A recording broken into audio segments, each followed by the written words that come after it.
text for Scotland, but try and ignore the branding on the slides. That's just the slide deck that I have to use. I'm actually here more because I care about security testing and security across Scotland. And because of that, I really like to help people to get into security testing or security type roles, whatever that may turn out to be, and with whatever company. So this is absolutely not any kind of sales pitch. This is about people getting the right kind of training and doing the right kind of things because it's the right thing to do. So assumption is that most of the people in the room here would really quite like to be a pen tester. Why is that? Oh yeah, pen testing really cool. And that's why, BSides, everything else that goes on, all pretty decent. But pen testers earn lots of money, and one of the things that makes it really appeal for me is kind of that it's helps us as society, whether that's Scotland, whether that's your little group of friends, whether that's your company, all just get better. Security is not in a great place in the world, so there are lots of opportunities at the moment, and it's all worthy things to do. If it's working for a bank, you're protecting people's money. You're working even for the government, you're protecting, our status as a society. If you're working for the MOD, then maybe it's a bit more violent than that. But it's still fun, and that's kind of the key. So this is really about how do you go from I'm interested in security up to I really would like to work in security. And it really takes three things. You've got to have a whole bunch of knowledge. You've got to have some execution of that knowledge. Just having it sitting in your brain is not going to actually help. And then fitting into the industry, because it's a big old industry out there. Security, it's a bit of a microcosm, as you may have noticed at some of the stands downstairs where lots of people that all know each other because they've all worked together previously are all just circulating around the industry. So it's not that big, but there are a lot of different choices, and knowing how you fit in is a key part of making sure that you're there to do what you need to do. 3 dots as always, and then eventually your profit. I do have to put in a little note, obviously, because I'm going to be recommending throughout this that you go out and do some hacking. Pen testing is hacking, but with a bit of paper saying that you're allowed to. So if you don't have that bit of paper in some shape or form, then it's just hacking, and that's illegal. And I don't want anyone to end up in jail because of that. And we will come back to why. Yeah, you don't want to end up like that guy. So, part 1, knowing stuff. Lots of different ways to get involved in security and learning the things that you need to learn. I tend to break it down into 2 different sections. First, know how things are supposed to work, because you've got to have something to build on. And then secondly, work out the little gaps between where those supposed to works turn into not quite working right in a way that's going to lead to some kind of breach or problem. So how do you learn how things are meant to work? Main routes to that, official courses. I think a fair number in this room either have been or are currently engaged in one of our local university courses. Some really, really good content there, but that's not always the option that's open to everyone. But there's plenty of other ways of learning about security or how to build things. So I've always been a bit of a fan of actually building things for yourself. Find a reason to drive you towards building something for yourself, for either your family or a charity that you care about. Find a university society that you can be involved in, build their website out, run their email server for them, put this stuff together so you can see how it's meant to work, and that kind of helps you later in your career as well in terms of building an understanding of the people that have to fix the problems that you're hopefully going to find.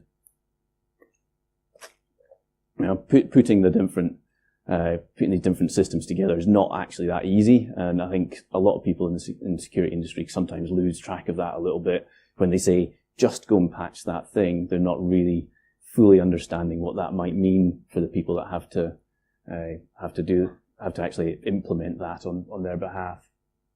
You know, if you're more on the coding side, then build an app to help someone with something, get involved in a BSides and say, actually, you know what, I'm going to put your speaker schedule on an app and build it out for you, stick it on Google Play, and then you've been there, you've built that, and you start to understand the processes that you've got to put it together before you start taking it apart. Now, I've said, you know, one of the ways that I help educate myself is running a home lab. Part of that is keeping my personal email account and personal, you know, kind of inside my house IT running, and alongside that, then run a whole bunch of VMs to help build things. So you can put together whole Windows domains on a very reasonably spec'd up set of systems these days.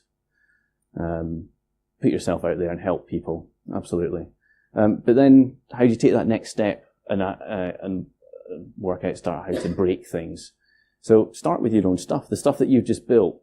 You know, there's nothing quite so as informative as taking something you've built and kind of destroying it. So way back in, you know, probably almost 20 years ago now, I built a couple of websites for the university societies I was involved with at the time. Back then I wasn't in security at all. I was just a computer science grad, you know, tinkering with PHP and ASP. And it wasn't until a couple of years later when I joined a pen testing company and was starting to learn about these things, I realized quite how badly I'd coded those websites. Absolutely littered with cross-site scripting, SQL injection, local file inclusion, and some of the worst offenses that I committed when I was creating those things were the things that I, as a coder, thought were the neatest bits, which was quite embarrassing. Luckily, they didn't last very long on the internet. Careful with that one. Yeah, so when you start doing your own thing, start learning how to take things apart. Conferences, obviously, here.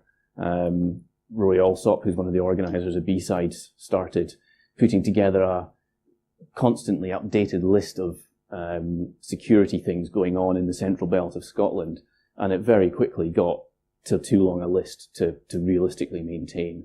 There's just so much going on, from security meetup, DEF CON that I think Andy runs, got Edinburgh 2600, all the unis have got societies, which are all really, really awesome places to learn stuff.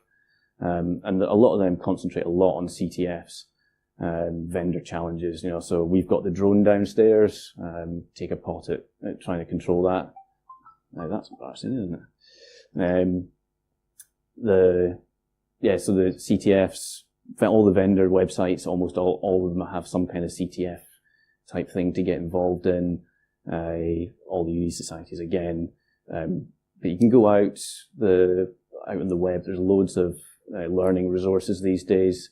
Hack the Box, we're quite involved with. But there's plenty of other ones. The Hack Lab, hackthisite.org.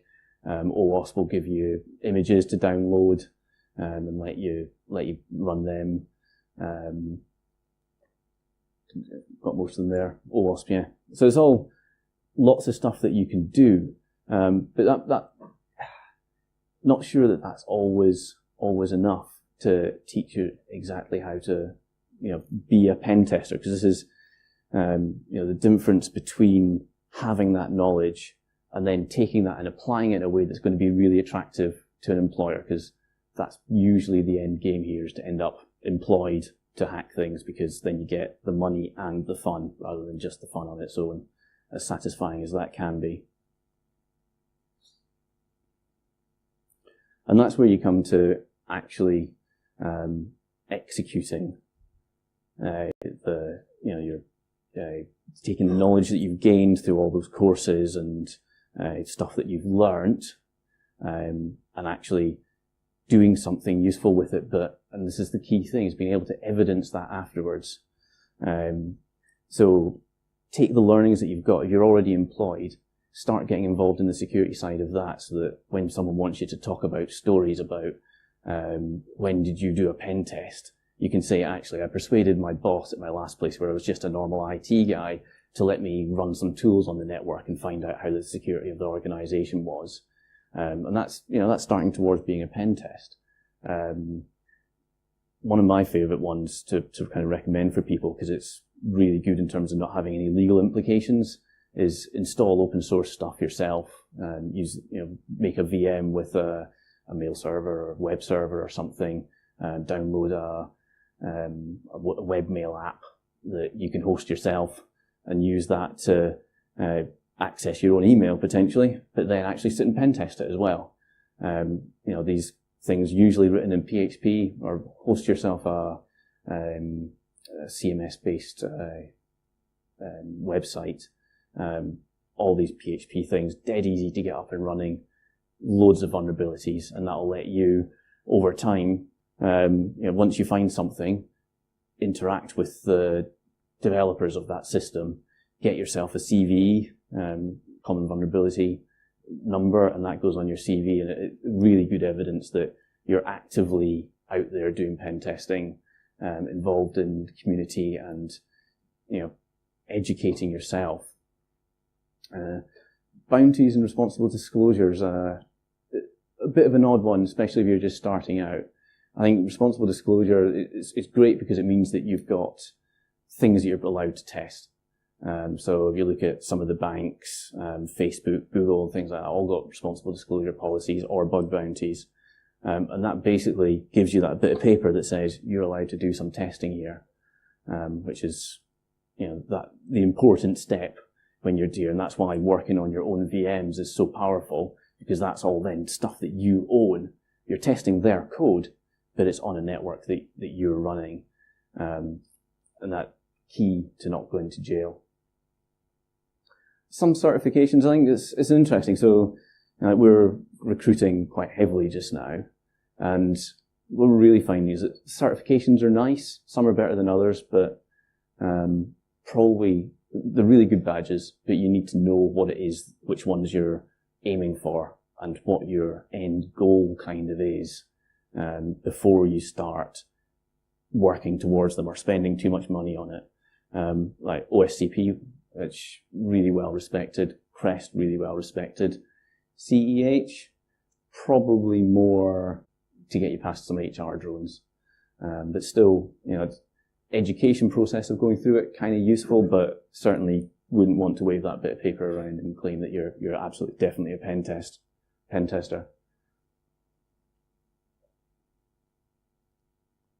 Yeah, and there's just an example from someone that we've just taken on, who's authorized me to put this up here. And this is just the kind of thing that I'm talking about in terms of having that stage of evidence within your CV to get past that first stage of the hiring process. Just here's a list of things that I've done that actively show that I really know how to do pen testing. So this is quite an interesting one. So kind of fitting in, where do you fit into the industry? Again, obligatory, don't go to jail. Pretty much no one in the UK is going to employ you once you've been to jail for a pen testing type thing. If you've got a driving offence, I don't care. But if you've broken the Computer Misuse Act, you're going to have to be something really, really special before we even consider looking at it. And none of our customers are going to want to employ you either. So, avoid going to jail for Computer Misuse Act type things. But wider than that, trying to understand where you're aiming for, because there are very different lifestyles available within the security industry. I've got examples in the room of people that do secure coding, still need to know all about pen testing and what the vulnerabilities are, but you use it to build things. Do you want to work in a big multinational company? It's a very nice lifestyle. I did it for 10 years, largely 9 to 5 kind of job, but still working to improve that overall security aspect of the world. So it's really valuable work, but it's quite different. Or are you more into consultancy where, you're working with a different customer every other week, different systems, really exciting, can be a bit high stress for some people. I think we've also got, that's a pen testing specialist consultancy, or you could even go to like one of the big fives or something and be security specialist within them, absolutely space for all those different things. So you need to have an idea what you're aiming for, because the things that you need to do to get into those places are very, very different. You look at a big bank, recruitment process looks like it's a day-long potential, especially if you're a graduate, day-long day of, frankly, having been on the other side of the table doing the interviews, absolute hell. People deliberately trying to trip you up and making you do presentations with 5 minutes to learn the subject matter and things like that. Other end of the scale, joining a pen test company, practical pen test example, a bit like doing a CTF, quite a good bit of fun, get to know the people, do it well.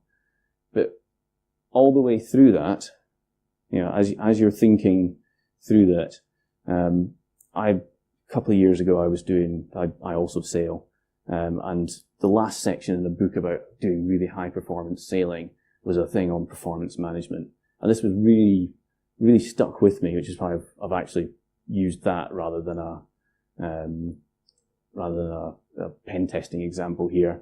It's like, how do you build up to being awesome at something?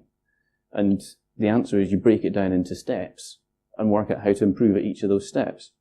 So this is using software called Goalscape, which I think works for me as a way of thinking about it, but you can do this however you want. I actually just use a bit of paper, but I do use the same kind of format. If you want to be, top level pen tester, how do I go about getting at that? Well, I'm going to have to be really good at infrastructure pen testing. I have to be really good at web app testing. I have to cover mobile apps.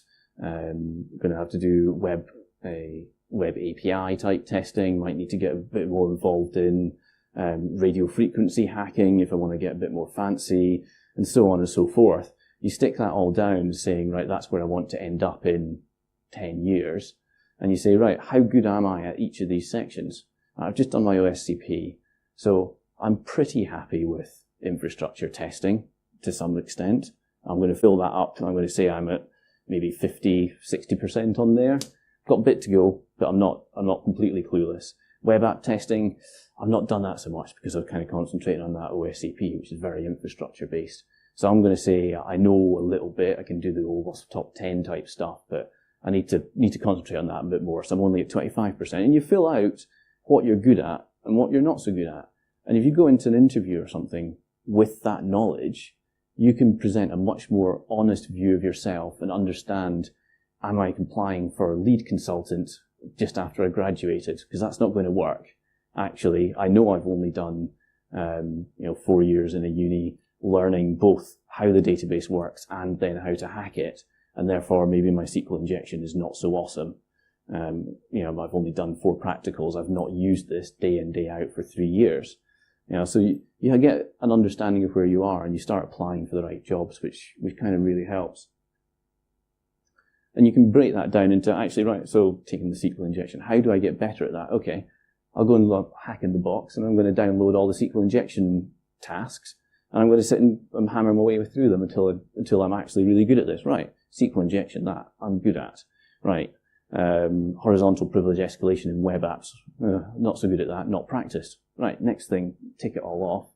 And as you fill in those levels, you bulk out your ability to hit the higher level jobs, get paid more, do more exciting stuff, move on to the weirder and wonderful or more, esoteric type testing, start moving into research and things like that.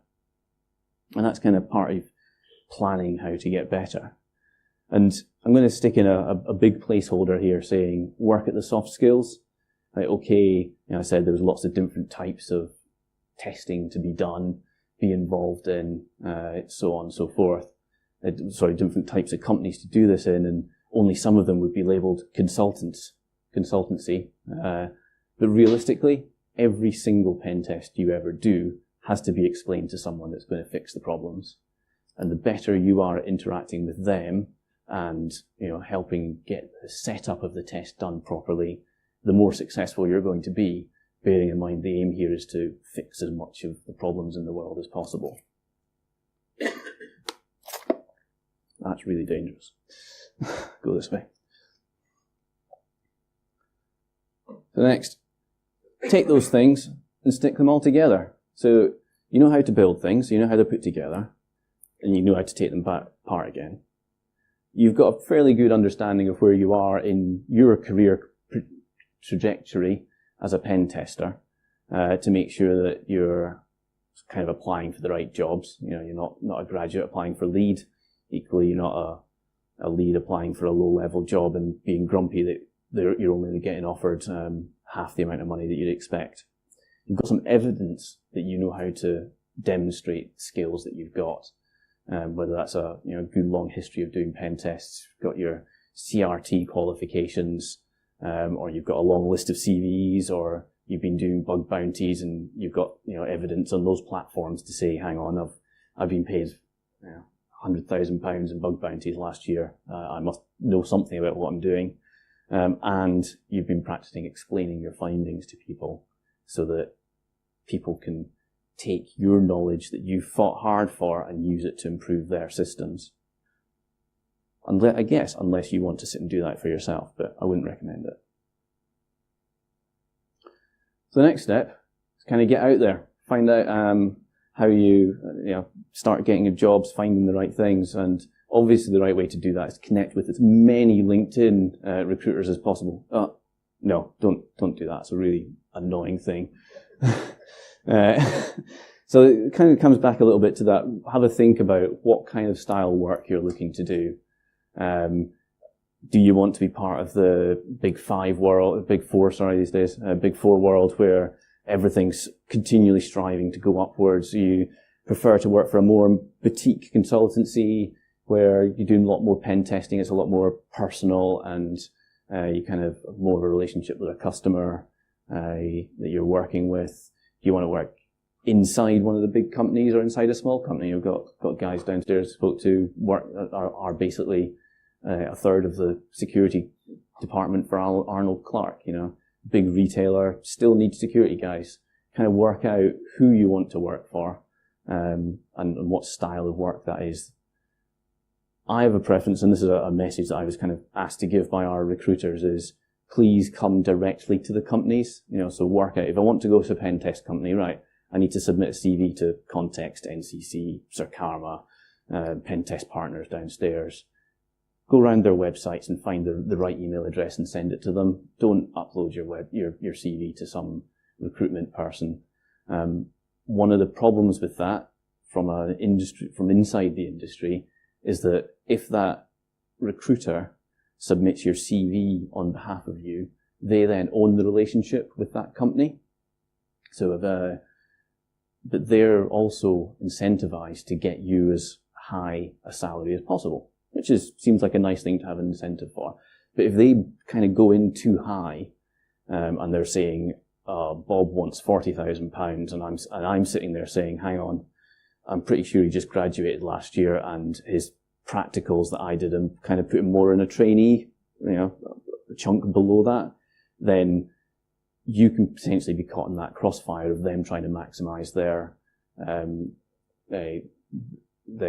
cut of that £40,000. And because they own the relationship, you can't then come around them direct to me and say, hang on, I think maybe I got that wrong. What would you be willing to pay us? Because they own the relationship now. And that's quite frustrating for our recruitment team quite often, apparently. So definitely find and go direct when you can. And that's when LinkedIn does come in. So I know a lot of the big companies these days are starting to increasingly use LinkedIn and just cut out that recruitment layer completely. Have an idea of the process that you're about to go through. So this is kind of what ours looks like.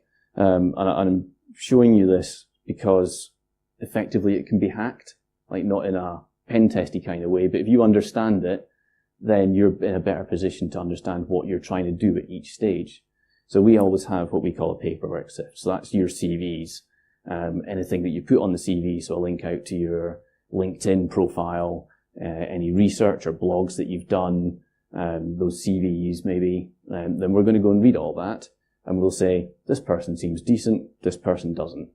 That kind of gate is what your CV is all about. It doesn't have to do anything else about interviews or anything. It's literally about getting to the first stage of a phone screen. And that's when someone's going to phone up, one of our, myself or one of the other lead assurance team will phone you up and just do what we call a phone screen. Some couple of really simple techie questions, interact with you for half an hour to check you're human. That's really what we're looking for. He knows which end of a keyboard to operate on. He knows what an apostrophe does if you put it in the wrong place on the internet. And that's kind of it. We're just really quite a low ball for passing that. And it's just to get to filter out to make sure that we're not wasting time at the next stages on people that really can't do the practical side. So for us, the next stage is a technical interview, and it's really CTF style. So it's worth practicing on those.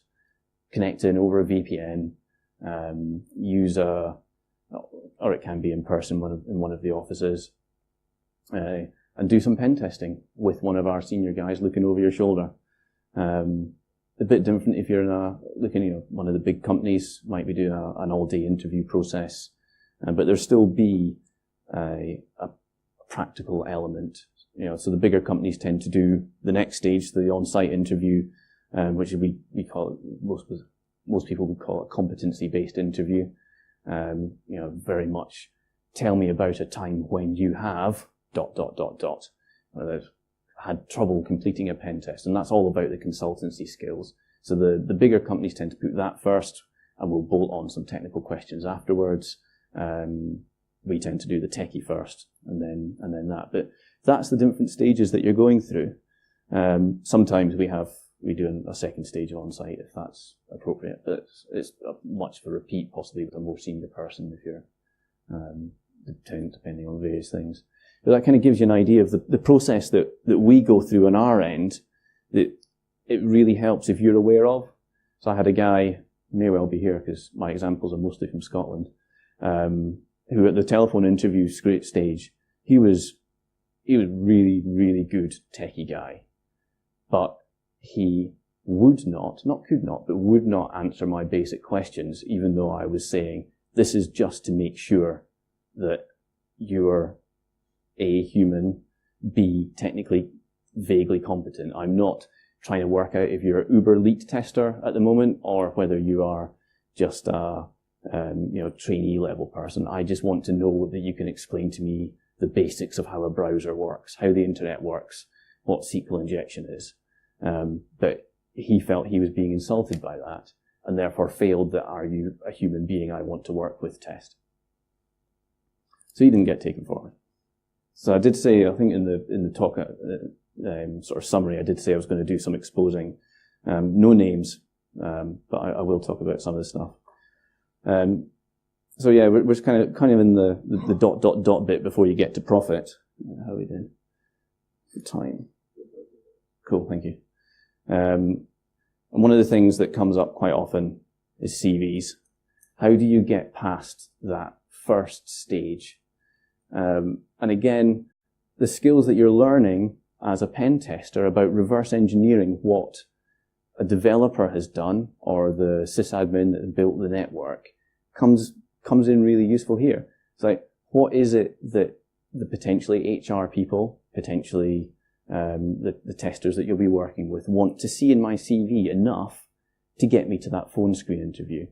This is not about war and peace. It's not about explaining every nuance of what you think about how to chain exploits or the latest neat thing that you found with IDA Pro. This is literally show me that you can do the job in as concise a way as possible. Back when I worked at a bank, we went through a reorg, as you pretty much expect to every 2 to 3 years. And as part of that, we had to reapply for our own jobs, some of us. But we had to do it with a one-page CV. And that really concentrates the mind and in some ways is worth thinking about aiming for. Certainly no more than 2 pages. And one of the keys that I really want to bring out here is separate out your skills and achievements from what your responsibilities are. So if you're at uni, your responsibility is to turn up to the courses and pass. Your achievements are everything that you do above and beyond that. So if you're running a society, you're involved in doing talks about how to do particular kinds of hacking tests, or you've got involved in a charity to help them be secure or something like that. That's the kind of thing that I'm looking for to make you stand out. That is an achievement, not a responsibility that you've signed up for. Same for if you've had a history of employment. I don't want your job description, maybe a little bit further down the page. I want a really three-liner about what your job was. But I want to know what you achieved. What did you do in that role that wouldn't have happened if it hadn't been you that was there? What else was on there that we should probably... please. So, first section, key skills and achievements. Take those skills and achievements and ideally match them to the job advert. Really simple. If I've written a job advert saying I want someone for infrastructure testing with experience of using this tool, that tool, and the next thing, then stick that in at the top of the page.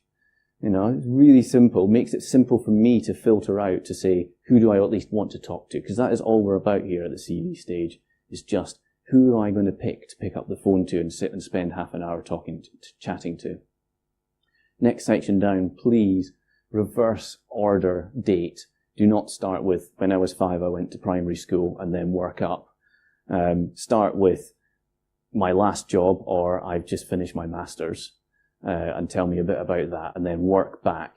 And the further you get on in your career, that needs to tail off. I care about the last 5, maybe 6 years. If you're going back further than that and still writing 10 lines about what it was, I don't care. Sorry, guys. I want to know what you are like now, not what you're like 10 years ago. And so on and so forth. Again, professional qualifications, definitely want them on there. Even if it is a CAH, I've got a CAH on my CV. I've thought about dropping it off sometimes, but I do still have the bit of paper, so I keep it. And the sort of schooling and uni stuff, once you're a bit older, you just drop it. I went to uni, I got a degree. I don't care what hires you got. Maybe if you're coming as a trainee, just graduated, I'd probably do want to maybe see your hires, but standard grades and stuff, don't care. I assume that the hires are the things you're interested in. Now the fun bit. Some real examples from the last 6 months or so of things not to do. So this was a covering letter that I got with a CV, hopefully not from someone in the room. If you start to recognise any of these bits, no one knows who you are. Just sit and try not to sweat too much. First, don't put your picture on a CV. I don't want to see pictures. It causes all kinds of HR type problems down the line. It doesn't, but it has that possibility, so it tends to put me off. I don't really want to see your picture. So this started off really well. 4th year ethical hacking student attending somewhere in Scotland, and I'd like to apply for your position in Edinburgh. Bit of reasoning about why I'm really interested in stuff, and that's all pretty good. And it finishes off, attached to a copy of my CV, I look forward to hearing back to you. That is quite a good covering letter. The stuff in between, I wasn't so convinced by.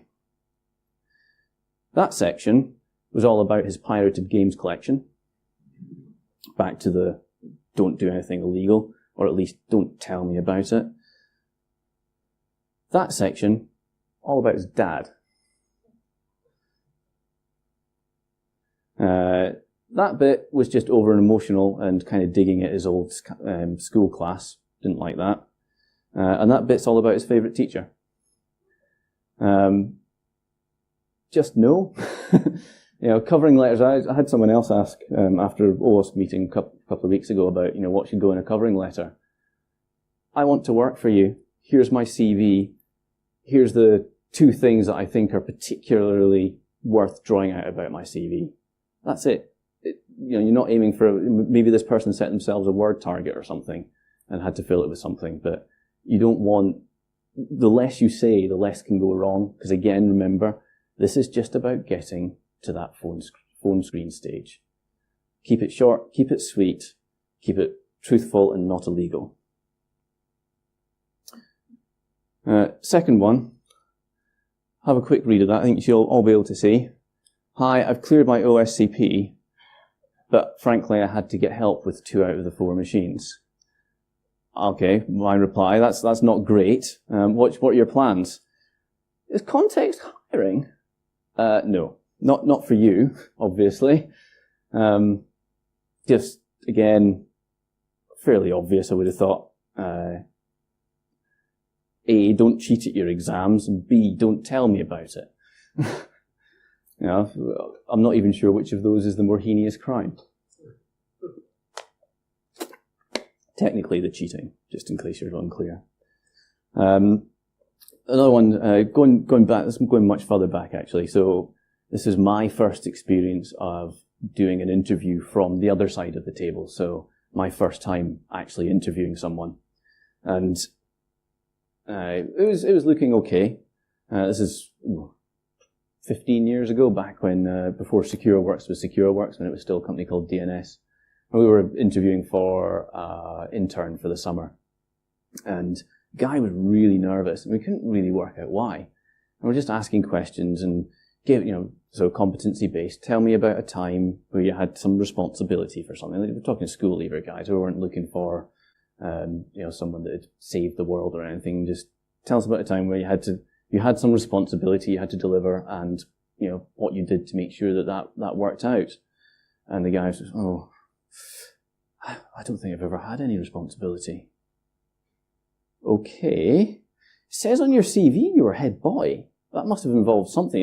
We were expecting there to be a really decent story for that level of person based in that. So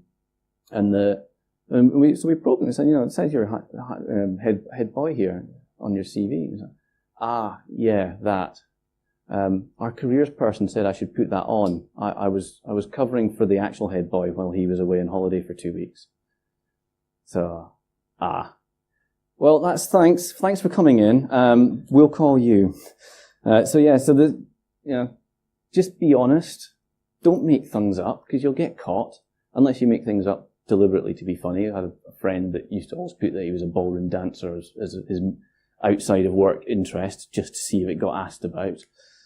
He was not a ballroom dancer. But at that stage it was okay, because he was actually really good technically. And it was deliberately done as a joke. But don't claim responsibilities or achievements that you've not actually got, because it'll get spotted. The people doing the hiring are experienced at doing this and can spot when you're having trouble. So, and then the next bit is welcome to the industry. Well done. At this point, I've been slowly sort of tapping people on the shoulder for the past couple of days to try and get a bit of help at this stage.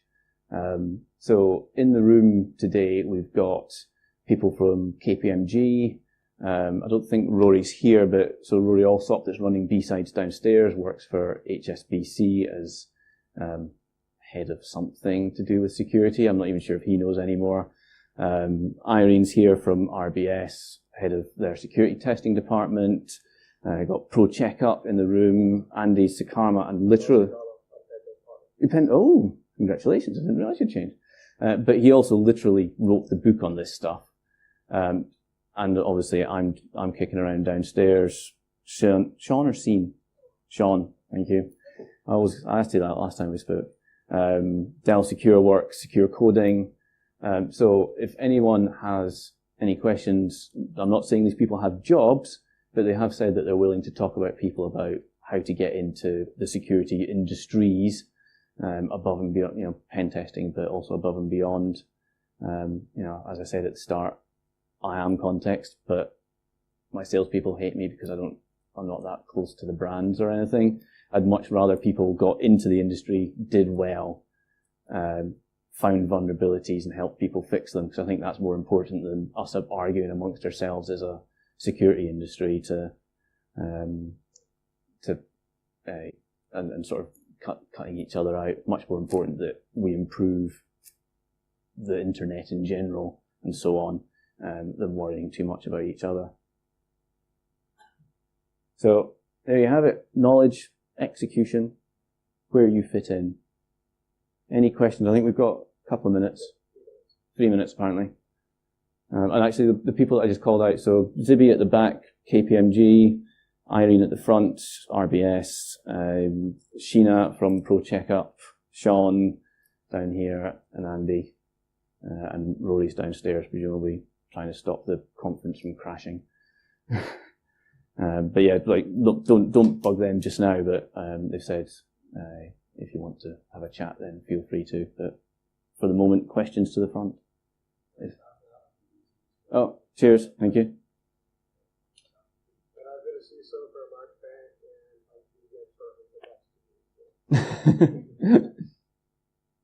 This industry is really welcoming once you get into it, and it's just a matter of finding the right people to grab and say, I'm thinking about submitting my CV, can you have a quick read? Or I'm stuck in this place in my career, what do I need to do as my next step? What would make me more attractive to your business? And people will very happily answer that question almost any time. That one that was blanked out that we went through is by far the worst.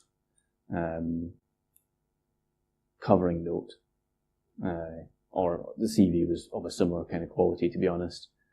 In terms of people, so there was one, and I brought up the chronological order thing in the CV, because I did have someone who we ended up employing wrote their CV backwards. Like, to be fair, you know, they were not British, so different traditions. So the CVs change depending on where in the world you are, the same as the meaning of what a red team does. But, you know, having to work through 3 pages of starting at Burger King whilst looking for a job, working down towards, oh, actually, you've done 5 years as a full-time pen tester. Right, okay, that's where we are. That was pretty annoying. Yeah. Do you think that the industry changes radically within the UK depending on the location? So, for example, comparing Glasgow to London or Manchester or any other place? I don't think so, because you're talking largely about the same suspects in terms of who your employers are, and what they're trying to sell to their clients is consistency. So if you have a pen tester from Context coming to do a job, it doesn't matter which office they come from, other than the accent it comes with.